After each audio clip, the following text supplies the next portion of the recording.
أرستاذ زينهم كتكاتل تنحكم بزرزراتو بريزيدنت إسياس أفورقي أب ريبوبليك السودان ككايدو زغني عدد زازيمو ناب هاجرو تمليس اللوم غازتنيا غرمسقل غبرز غابيهر زدال وصبصاب يسعب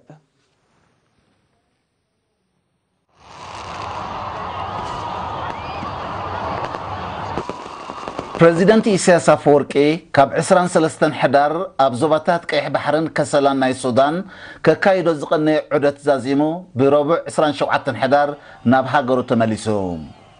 بريزيدنت إسياس بستقبر العدم مسرت ب 24 حدار نشابعي فستيفال توريزم زوبا قيح بحر السودان دحر مخفاتن مس بريزيدنت عمر حسن أحمد البشير أمدن فعكلت أو زمدنا دحر مزتاين أبزتفل ليتكالات عدتا كايدو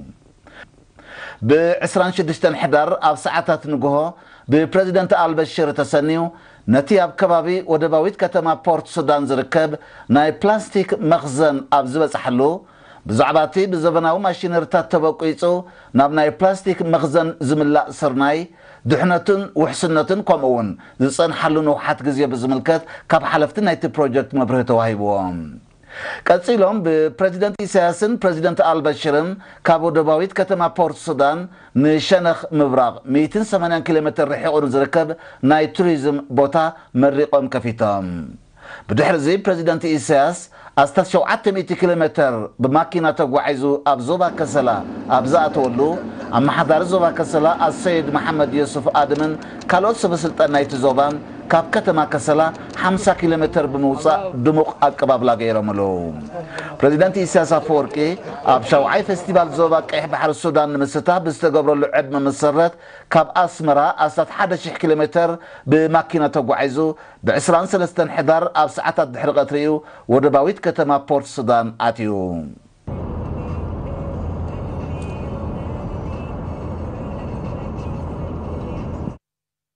معنات قرطون صفن أودادبا سرحتنياتات منغستي أبز كايد نصفتات نمرقات أبز باقاش باركا زل على غالبوت وهيبو يسرحلو خمزلو أما حدار زوباقاش باركا أتو محمد حامد نتفتات چنفر سرحتنياتات منغستي أبتو زوبان مقمقام أبز تخيد أخيبا حبيروم أبتي أب كتما بارونتو استخيد أخيبا أتو محمد أبتو زوبا كسر حالو صنحة أودادبا سرحتنياتات منغستي نقرطو التححزان صفا سرحان ممحياشات تغيرلو كمزلو بمحبار أبتو زوبا زنت فوزلو حلفتي نتصورن كفوتن أجابا سارحة التأتاتيوم أبتحتيهم زركبو أكلاتن هزبن بجبو نمودابن من كحن العلا قالبو هيبم كسرحلو أزخاخيروم صحافي قدف أبزو باقاش باركا أتورزنا أدوناي بوغنو نتفتاتش أنا فرقو جلتاتن دحر مغرب كلهم أبتو زوبا زنت فزرحتنياتات نقحاتهم بمبرقن أو ودادوهم بمتصفافن أبزكايد لمعاتهم مدبات بزل على بقعات كساتفو تصويعهم حالافي كفلي بوليتيكاو قديات قدف أبزو باقاش باركا أتورزنا ميكيل بوغنو أبتو زوبا زيصنح أو ودادبان محيال مس قرصن كونتاتن ممحدار تزوبا زسانه حدش قرص بزملكات نتساتفتي مبره الحرمهاب نفس وكف أبتو زوبا زنطف أكال نتكبارت وطن كسرح تلابيوم أما وداتا تساتفتي تحانتي زلو وطن چبوط فره كهب مئنتي أبسرارحة كقات مصنح دخامات قبو مئرمتا كقبرلون بدرجة زوبا عتوب مكتال ككايدن أبنوسان زوباتات كونه من محدارات كوابي زلو حسرت مسالات ياتات كمالا أبنتفتاتن دخامات زرقه چنافرن قجلتاتن أبقزيو زر رمالو بايتا كتات أحزبلو رؤيتاتات أغريبهم محبر إيرتران سنكولان ناب كتمات شتوتغارت جرمن سنكولان زيغاتات نمحجاز زجمرو صعري بزل على كم زغطلو الرقاقيصوم اتمحبر راب كل تشحن حدن كاب زقوم جميرو سنكولان ناب تصباينت تغلاغيلهم نفسهم زخلو بموياز معبلولون بايتان مفتار مزتفالالي منغستاوانن زي منغستاوان تكالات جرمن قدسات إيرتراوانن بقندلما مس إيرتراوان تقماطو شتوتغارتن كابيان بمتحبار بركز بل بروجكتات كم السلاسلة حبيروم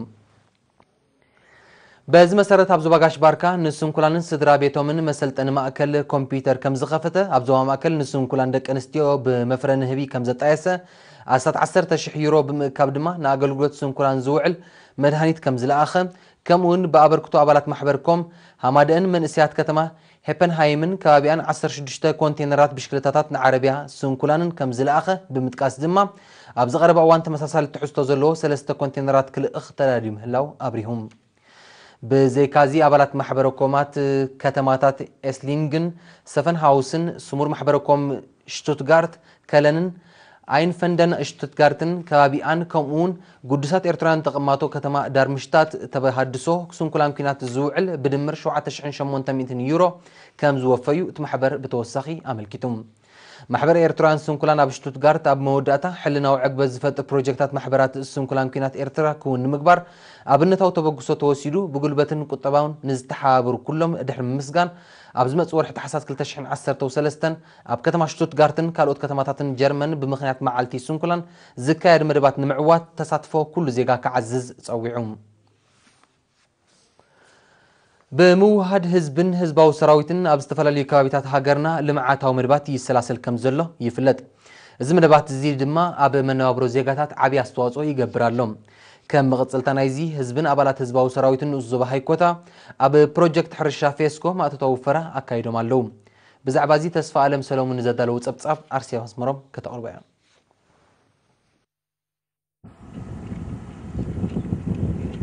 حزبنا أبلات حزباو سراويتن ኡዞባ ሃይኮታ ፕሮጀክት ሕርሻ ፌስኮ ናይ ጻህያይን ኮስኳስን ማእተታውን ንጥፈታት አካይዶም እትወፈራ ፍርያት ናይቲ ፕሮጀክት አፍረ በጽሑ ኣብ ምርግጋዕ ዕዳጋታት ከባቢ አበርክቶ ብምግባር ህዝቢ ተኻፋሊ ናይቲ ኣብ ከባቢኡ ዝሰላሰል ዘሎ ንጥፈታት ሕርሻ ንክኸውን ዝዓለመ ምዃኑ ወደብቲ ናይቲ ስራሕ ገሊጾም ካብ ተሳተፍቲ አቶ መሐመድ ዓሊ አቶ ጉርማይ ሓደራን አቶ መሐመድ ሓሰንን ኣብ ዝሃበዎ ርእይቶ ቀዳሞት ተጠቀምቲ ናይቲ ኣብ ከባቢኦም ዝካየድ ዘሎ ሕርሻዊ ንጥፈታት ንሳቶም ስለ ዝኾኑ ምስ ኣባላት ህዝባዊ ሰራዊት ተዋሂዶም ዕውት ዕማም ከም ዘሳለጡ ብምምልካት ሓባራዊ ዕዮ ኣብ ምዕዋዝ ዝውጠኑ መደባት ልዑል ተራ ከም ዘለዎም ካብ ዝካየድዎ ማእተታዊ ስራሕ ክርድኡ ከም ዝኽኣሉ ሓቢሮም አባል ህዝባዊ ሰራዊት አስስፋለ ማርአያ ድማ እቲ ኣብ ፕሮጀክት ሕርሻ ፌስኮ ዘካየድዎ ማእቶት ኣካል ናይቲ ኣቀዲሞም ከካየድዎ ዝጸንሑ ተመሳሳሊ ንጥፈታት ምዃኑ ብምሕባር እቲ ፕሮጀክት ኣብ ምምላእ ቀረብ ወታው ተራይ ጻወት በምህላው ንምዕዋቱ በቀጻሊ ክሰርሑ ምዃኖም አረጋጊጾም አካየድ ስራሕ ፕሮጀክት ሕርሻ ፌስኮ አታ ኃይል ዝገሃብተ ብግዲው ነበርቲ ብጋንተታት ተወዲቦም ኣብ ሕርሻ በቀጻሊ ከም ዝነጥፉ እቲ ሕጂ ምስ አባላት ህዝባዊ ሰራዊት ተዋሂዶም ዘካየድዎ ማእቶት ድማ መቀጸልቱ ምዃኑ አርዲዩ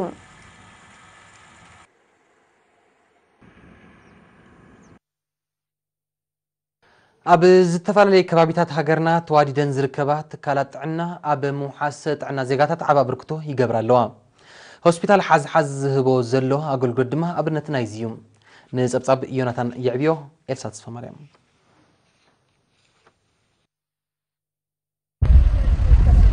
ሆስፒታል ሓዝሓዝ ተማሊእ ኣገልግሎት ንክካየድ ዝጸንሐ ጻዕሪ ውጽኢቱ ኣብ ባይታ ይርአ ከም ዘሎ ተገልገልቲ ገሊጾም አቶ ተኽለ ኪዳነ ወይዘሮ ሓዳስ ገብረትንሳኤን ወይዘሮ ራህዋ ተኽለና ኣብ ዝሃብዎ ርእይቶ መንግስቲ ጥዕና ዜጋታት ንምውሓስ በብከባቢኡ ዝገብሮ ዘሎ ሓያል ጻዕሪ ዘለዎም ኣድናቆት ምግላጽ ህዝቢ ነስተረዲኡን ብዝካየድ ጥዕናዊ ጎስጓሳት ንቕሓቱ በሪኹን ኣብ ከባቢኡ ዝርከብ ትካላት ጥዕና ግቡእ ይጥቀመሉ ከም ዘሎ ምሕባር ኣብ ሆስፒታል ሓዝሓዝ ንዝረኽቦ ዘለዎ ኣገልግሎት ኣመስጊኖም መንእሰይ ፊልሞን ኤፍሬምን ወይዘሮ ኣስመረት ፈቃዱን ብግዲኦም ሆስፒታል ሓዝሓዝ ኣብ ርእስቲ ዘለዎ ጽፈትን በቕዓትን ኣለይቲ ሕሙማት ዝገብርዎ ምክንኻንን ፍሕሽዋ አቀባብላን ከም ዝሕጎሶም ገሊጾም ሜዲካል ዳይሬክተር ሆስፒታል ሓዝሓዝ ዶክተር ሙሴ አማና ኣብ ዝሃቦ ሓበሬታ ኣብቲ ሆስፒታል ንሕሙማት ብዝተኻእለ ጽፉፍ ኣገልግሎት ንምሃብ በብእዋኑ ሓደስትን ጥፈታትን ትእትታው ኣብ ሓያል ጻዕሪ ከም ዝርከቡ ብምሕባር ብዘይካ ካብ ዞባ ማእከል ካብ ካልእ ዞባታት ዝመጹ ሕሙማት እውን ኣገልግሎት ከም ዝህቡ ኣብርሂዮም ኣብቲ ሆስፒታል ዕለታዊ ካብ 100 ክሳብ 150 ሕሙማት ሕክምናዊ ረድኤት ከም ዝግበረሎም ዝሓበረ ዶክተር ሙሴ ኣብ 10 ኣዋርሕ ኣስታት 33,000 ሕሙማት ደቂሶምን ተመላሊሶምን ከም ዝተሓከሙ ብምምልካት ብዘይካቶም ሓደስቲ ተሓከምቲ ወርሓዊ ኩነታት ጥዕናኦም ዝከታተሉ ኣባላት ማሕበር ሽኮርያን ጻቕጢ ደም ዘለዎምን ኣስታት 8,000 ተመላለስቲ ከም ዘለዋ ነጺሮም ኣብ ውሽጢ ቀጽርቲ ሆስፒታል ዝህነጽ ዘሎ ክፍሊ መጥባሕቲ ዝዓበየ ክፋሉ ተዛዚሙ ስለ ዘሎም ዝመጽእ ዓመት ንስራሕ ድልው ኮይኑ ክኢላዊ ዓቕሚ ክምደቦ ትጽቢት ከም ዘሎ ምሕባር ድማ ንዘለዎም ክፍልታት ላቦራቶሪን ራጅን ንምዕባይን ሙያዊ ብቕዓት ኣባላቶም ከም ንምባልን ብዕቱብ ይስራሕ ከም ዘሎ ኣረዲኦም ኣባላት ሆስፒታልን ተገልገልቲ ዘርእይዎ ሓልዮት ካብ ጨዋ ባህሊ ህዝቢ ኤርትራ ዝነቐለ ምዃኑ ዝጠቐሰት ነርሳ ኽብረት ወልደሃንስ ምስ ተገልገልቲ ወርሓዊ ብምርኻብ ንጥፈታቶም ከም ዝግምግሙ ብምሕባር ንሕሙማት ውስብስብ ኣቀባብላ ከገልግሉ ሙያዊ ሓላፍነት ስለ ዘለዎም ብዝሓየለ ተቕጽልዎ ምዃኖም ኣረጋጊጻ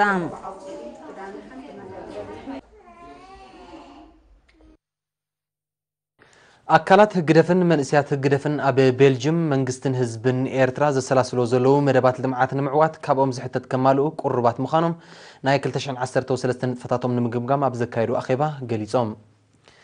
ب24 حدر ኣብ ዘካየዱ ኣኼባ ኣቦ መንበር ህግደፍ ኣብ ቤልጅየም ኣቶ ተስፋይ ተኽለን ወከልቲ መንእስያት ህግደፍን ጸብጻብ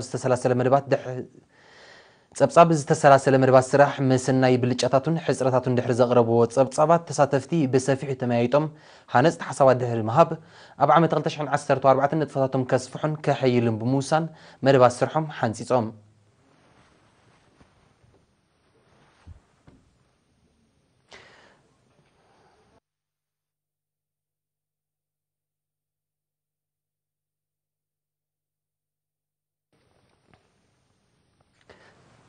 ፈጻሚ ጉዳያት ኤምባሲ ኤርትራ ኣብ ቤልጅየም ኣቶ ነጋሲ ካሳ ኣብ ዝሃቦ መግለጺ ብመትከር ርእሰ ምርኮሳን ምስፋን ማሕበራዊ ፍትሕን ዝዕመም ዘሎ መደባት ልምዓት ብሓፈሻ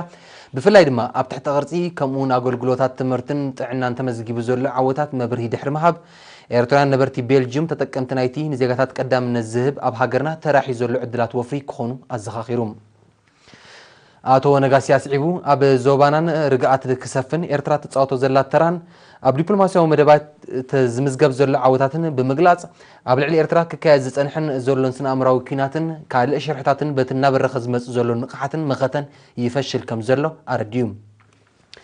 ኣብ መወዳእታ ኣኼበኛታት ኣብ ጉዕዞ ሃገራዊ ህንጸት ዝምዝገብ ዘሎ ገስጋስ ንምኹላፍ ዝካየድ ተጻብኦታት ከም ወትሮ ሓድነቶም ዓቂቦም ኣደንፊዖምን ክምክቶ ድልዋት ምዃኖም ኣረጋጊጾም